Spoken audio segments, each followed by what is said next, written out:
திருச்சிற்றம்பலம். நம பார்வதி பதையே ஹரஹர மகாதேவா. தென்னாடுடைய சிவமே போற்றி, எந்நாட்டவர்க்கும் இறைவா போற்றி.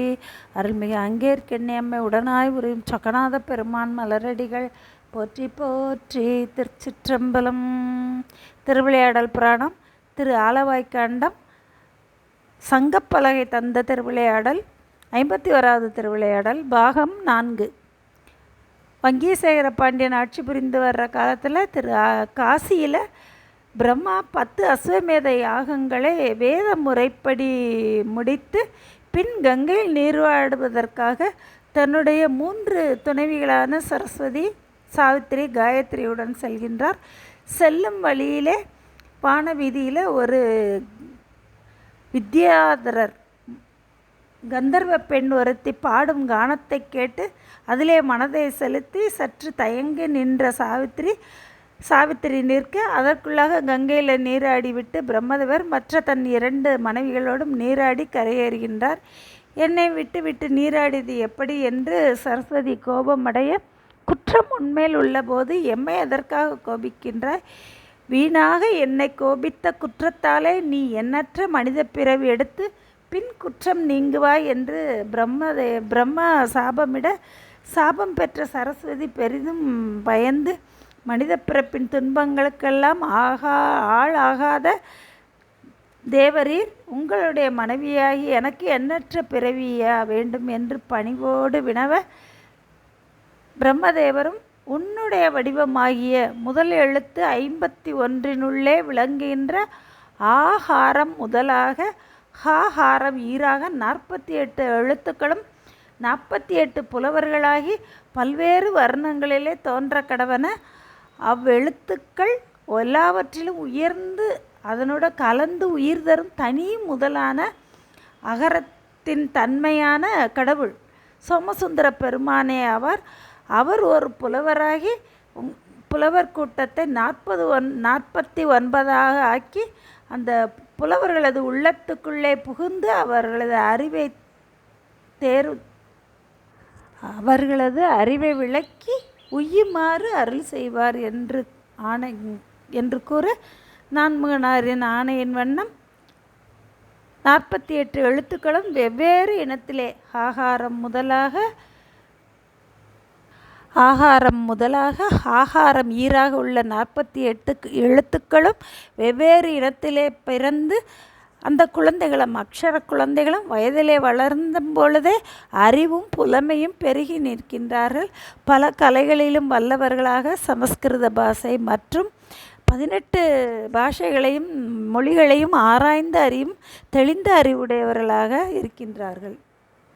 பொன்மாலை, ரத்தின மாலை இவைகளையெல்லாம் தவிர்த்து ருத்ராட்ச மாலையும் வெண்மையான திருநீற்றை உடலிலும் அணிந்து நாளும் பூவும் நீரும் கொண்டு சிவபூஜை செய்யும் பொழுது பாமாலையும் பூமாலையும் இறைவனுக்கு சூட்டி மகிழ்ந்து, கழுமணி வைரம் வேய்ந்த கலன் பல அன்றி கண்டி கொழுமணி கலனும் பூணும் குளிர் நிலா நீற்று மெய்யர் வலுவரத் தெரிந்த செஞ்சொன் மாலையால் அன்றி ஆய்ந்த செழுமலர் மாலையானும் சிவார்ச்சனை செய்யும் நீரார். அவர்கள் குற்றமற்ற சொற்களை ஆராய்ந்து தொடுக்கப்பட்ட பாமாலையையும் ஆராய்ந்து எடுத்த மலர்களை தொடுத்த மாலைகளாலே இறைவனுக்கு நாளும் சிவ வழிபாடு செய்யும் தன்மை உடையவர்களாக இருக்கின்றார்கள். புலந்தோறும் போகி புலமையால் வென்று மலர்ந்த நன் பொருணை நீத்த வளம்கெழு நாட்டில் வந்து நிலம் தரு திருவின் ஆன்ற நிறை நிதி செழியன் செங்கோல் நலம் தரு மதுரை நோக்கி நன்னுவார் நன்னும் எல்லை. தங்களுடைய புலமை திறத்தால பல நாடுகளுக்கும் சென்று புலவர்களோடு அங்குள்ளவர்களை வென்று பிறகு பாண்டிய நாட்டில் உள்ள தாமிரபரணி வளம் மிக்க பாண்டிய நாட்டுக்கு வருகின்றார்கள். அங்கு வங்கீசேகர பாண்டியன் ஆட்சி செய்யும் பாண்டிய நாட்டில் மதுரையை வந்து அடைகின்றார்கள். பற்பல கலை மான் தேர்ச்சி பணுவலின் பயனாய் நின்ற அற்புதமூர்த்தி எந்தை ஆலவாய் அடிகள் ஆங்குவோர் கற்பமை கேள்வி சான்ற கல்வியின் செல்வராகி சொற்பதம் கடந்த பாதம் இரு நிலம் தோய வந்தார். பேரறிவின்ற செல்வத்தை உடைய பல கலைகளையும் அதனால் பெற்ற மாட்சிமை பொருந்திய நிலைத்த ஞானத்தையும் பெற்ற எமது தந்தையாகிய மதுரை பிரானாகிய சோமசுந்தர கடவுள் அங்கு தமது இச்சையால் கல்வியும் கேள்வியும் நிறைந்த ஒரு புலவர் வேடத்தில் சொல் பதம் கடந்த பாதம் இரு நிலம் தோய நடந்து வருகின்றார். வாக்கு சொல் பதம் இவையெல்லாம் இறைவனை உணர்வதற்கு மேற்கொள்ள வேண்டிய முயற்சிகளையும் அதற்குரிய பயிற்சிகளையும் தான் வகுத்து தருமே அன்றி அதுவே மெய்ப்பொருளாகாது.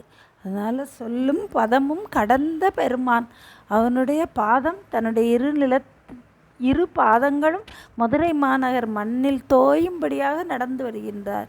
அவ்விடை வருகின்றாரை நோக்க நீர் ஆரை நீவீர் எவ்விடை நின்றும் போதுகின்றீர் என்ன அன்னார் வெவ்விடையனை நீர் யாங்கள் விஞ்சையர் அடைந்தோர் பாவம் வவ்விடு பொருணை நாட்டின் வருகின்றோம் என்னலோடும். புலவராக வந்த சோமசுந்தர பெருமான் 48 புலவர்கள் முன்னே சென்று நீங்கள் யார் எங்கிருந்து வருகிறீர்கள் என்று கேட்டருள நாங்கள்லாம் புலவர்கள் தன்னை வந்து அடைந்தவரது பாவத்தை போக்கும் தாமிரபரணியாறு பாண்டி பகுதியிலிருந்து வருகின்றோம்னு அந்த புலவர்கள் சொல்ல 2408 தனிவரு புலவர் நீவீர் தன் தமிழ் ஆலவாய் எங் கனிவரு கருணை மூர்த்தி கனைகளல் இறைஞ்சல் வேண்டும் இனி வருகென்ன நீரே எங்களுக்கு அளவில் கோடி இனி வரு வினைகள் தீர்க்கும் சுந்தர கடவுள் என்றார். நீங்கள் இப்பொழுதே குளிர்ச்சி பொருந்திய தமிழை உடைய திரு ஆலவாயில் எழுந்தருளி இருக்கக்கூடிய தமிழ்மொழி பயிலும் திரு ஆலவாய்ப்பதியில் உரையும் சோமசுந்தர பெருமானை கண்டு வணங்க வேண்டும். இப்பொழுதே வரக்கடவீர் என்று கூறிய அருள புலவர்களும் 48 புலவர்களும் திருக்கோயில் வழிபாடே நமக்குற்ற கோடி வினை துன்பத்தையும் நீக்கி போக்கி அருளும். அதனால் திருக்கோவில் சென்று வழிபடுவோம் என்று சொன்ன நீரே இப்பொழுது எங்களுக்கு சோமசுந்தர கடவுள் என்று அந்த புலவரை வழிபட்டு நிற்கின்றார்கள். கடவுள் புலவரும் அவர்களையெல்லாம் ஆலவாயை பதிக்கு அழைத்து சென்று அவர்களை வழிபடச் செய்கின்றார். திருக்கோயிலை வழிபடச் செய்து 48 புலவர்களும் சூழ்ந்து வர்ற நிலையில் தன்னை மறைத்து அருளுகின்றார். விம்மிதம் அடைந்து சான்றோர் விண்ணிலி விமானம் மேய செம்மலை வேறு வேறு செய்யுளால் பரவி ஏத்தி கைமலை உருயினார் தம் கால் தொழுது இறைஞ்சி மீண்டும் கொய்மலர் வாகை செவ்வேர் செழியனை குறுகி கண்டார். தங்களையெல்லாம் அழைத்து வந்து திருக்கோயிலை தரிசிக்க வைத்தவர் இந்த சோமசுந்தர கடவுளே என்பதை உணர்ந்ததால் விம்மிதம் அடைந்து மீண்டும் திருக்கோயிலில் சென்று இறைவனை பலவாறு துதித்து பாடி வேறு வேறு மலர் மாலையால் துதித்து பாமாலையால் துதித்து வழிபாடு செய்கின்றார்கள். 2411 மரமலி நேமி செங்கோன் மன்னவன் வந்த சான்றோர் அறமலி கேள்வி நோக்கி அவைக்கள கிழமை நோக்கி திறமலி ஒழுக்க நோக்கி சீரியர் போலும் என்னா நிறைமலி உவகை பூத்த நெஞ்சினான் இதனை செய்தான். இது சிவபெருமானது அருள்சேனே என தெளிந்து பல வகை தோத்திரங்களும் பாடிய 48 புலவர்களும் வங்கீசேகர பாண்டியனது அரச சபையை வந்து அடைகின்றார்கள். தன்னிடம் வந்த 48 புலவர்களையும் கண்ட பாண்டிய மன்னன் அப்புலவர்களின் அறம் நிறைந்த கல்வியை நோக்கியும் அவர்களது அறிவு ஆற்றல் நோக்கியும் அவைக்களத்தில் இருத்தற்குரிய தகுதியை நோக்கியும் அவர்களுடைய ஒழுக்கத்தை நோக்கியும் இவர்கள் சிறந்தவர்கள் என கருதி உள்ளம் மகிழ்ந்து இதனை செய்வான் ஆகின்றான். 2412 திங்கள் அங்கண்ணி வேய்ந்த செக்கரஞ்செடிலநாதன் சடிலநாதன் மங்களம் பெருகு கோயில் வட குடபுலத்தின் மாட்டுவோர் சங்க மண்டபமும் உண்டாக்கி தகைமை சால் சிறப்பு நல்கி அங்கு அமர்ந்து இருத்தீர் என்ன இருத்தி நான் அறிஞர் தம்மை. புலவர்களது அன்பு, ஒழுக்கம், நல்ல கண்ணோட்டம் இதையெல்லாம் உணர்ந்த பாண்டிய மன்னன் புலவர்களுக்கு பல வகையிலும் உபசரித்து வரிசையாக பல பல பரிசுகளையும் நல்கி சோமசுந்தர பெருமானின் திருக்கோயிலுக்கு வடமேற்கே சங்க மண்டபம் என ஒன்று நிறுவி அதில் அந்த புலவர்களையெல்லாம் இருக்கச் செய்கின்றான். வன் தமிழ் நாவினார்க்கு மன்னவன் வரிசை நல்க கண்டு உளம் புழுங்கி முன்னை புலவர் கழகத்தோரை மண்டினர் மூண்டு மூண்டு வாது செய்து ஆற்றால் முட்டி பண்டைய புலனும் தோற்று படரு உழந்து எய்த்து போனார். வழமையான தமிழை உடைய புலவர்களுக்கு மன்னன் வரிசை வரிசையாக பரிசுகள் நல்குவதை அறிந்த பழைய அவையில் இருக்கக்கூடிய புலவர்களெல்லாம் கண்டு உள்ளம் வெந்து சங்கப்புலவர்களோடு நெருங்கி சென்று வாது புரிகின்றார்கள். அப்படி சங்கப்புலவர்களோடு வாதமிட்டு தங்கள் ஆற்றலும் செருக்கும் கெட அவமானமடைந்து நிற்கின்றார்கள். அயல் நாட்டிலிருந்து வேற்று நாட்டிலிருந்து வந்த புலவர்களும் சங்கப்புலவர்களோடு வாதமிட்டு தோற்றுப்போயினர். சங்கப்புலவர்கள் வெற்றி பெற்று விளங்கினார்கள்.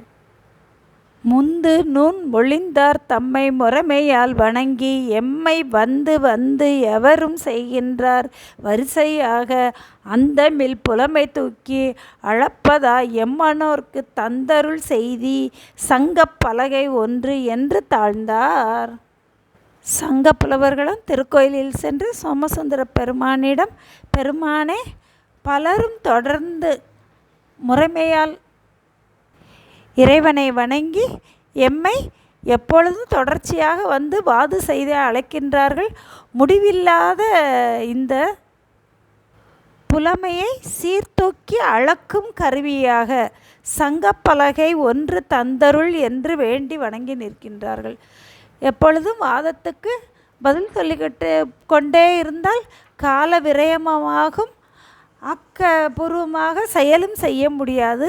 அதனால் அதை அவர்களுடைய புலமையை சீர்தூக்கி அளக்கும் கருவியாக சங்கப்பலகை ஒன்றை எங்களுக்கு தந்தருள் என்று இறைவன் முன் வேண்டி நிற்கின்றார்கள். பாடிய பாணர்க்கு அன்று வலியவே பலகை இட்டார் பாடிய புலவர் வேண்டில் பலகை தந்த அருளார் கொள்ளோ பாடிய புலவர் ஆகும் படி ஒரு படிவம் கொண்டு பாடிய புலவர் காணத் தோன்றினார் பலகையோடும். அன்பால் தன்னை பாடிய பாணபத்திரனுக்கு அன்று வலிந்து பொற்பலகையை ஈந்த பெருவள்ளலான சோமசுந்தர பெருமான் இன்று புலவர்களெல்லாம் வலிய வந்து எங்களுக்கு சங்கப்பலகை வேண்டும் என்று கேட்டால் அருளாது இருப்பாரா? தாமே ஒரு புலவராக படிவம் கொண்டு திருவுருக்கொண்டு புலவர் போல திருவுரு தாங்கி ஒரு கையில் ஒரு பலகையோடு அங்குள்ள 48 புலவர்களும் காணும்படியாக வெளிவந்து அருளினார். 2417 சதுரமாய் அளவு 2 சாணது இப்பலகை அம்ம மதியினும் வாலிதாகும் மந்திர வலியதாகும் முதியனும் போல்வார்க்கு எல்லாம் முழம் வளர்ந்து இருக்கை நல்கும் இது நுமக்கு அளவுகோலாய் இருக்கும் என்று இயம்பி ஈந்தார். புலவர்களே, இந்த பலகை 2 சாண் சதுர அளவுடையது. இது சந்திரனை காட்டிலும் வெண்மை உடையது, தூய அறிவை காட்டிலும் தூய்மையானது, மந்திர சக்தி கொண்டது. உம்மை போன்ற புலவர்கள் வந்தால் ஒவ்வொரு முழமாக வளர்ந்து இடம் தரும் ஆற்றல் உடையது. இந்த பலகை உங்களுக்கு பிறர் திறமையை அளப்பதற்கு கருவியாக அமையும்னு கூறி அந்த பலகையை அவர் புலவர்களிடம் கொடுத்து அருள்கின்றார். அறிவும் புலமையும் மிக்கவர்களுக்கு வளர்ந்து இருக்கை கொடுக்கும், ஏனையவர்களுக்கு இப்பலகை இடம் தராது என்று கூறுகின்றார். நாமகள் உருவாய் வந்த நாவலர் தமக்கு வெள்ளை தாமரை அமளி தன்னை பலகையா தருவதென்ன காமனை முனிந்தார் நல்க கைக்கொடு களிறு தாங்கும் மாமணி கோயில் தன்னை வளைந்து தம் கலகம் புக்கார்.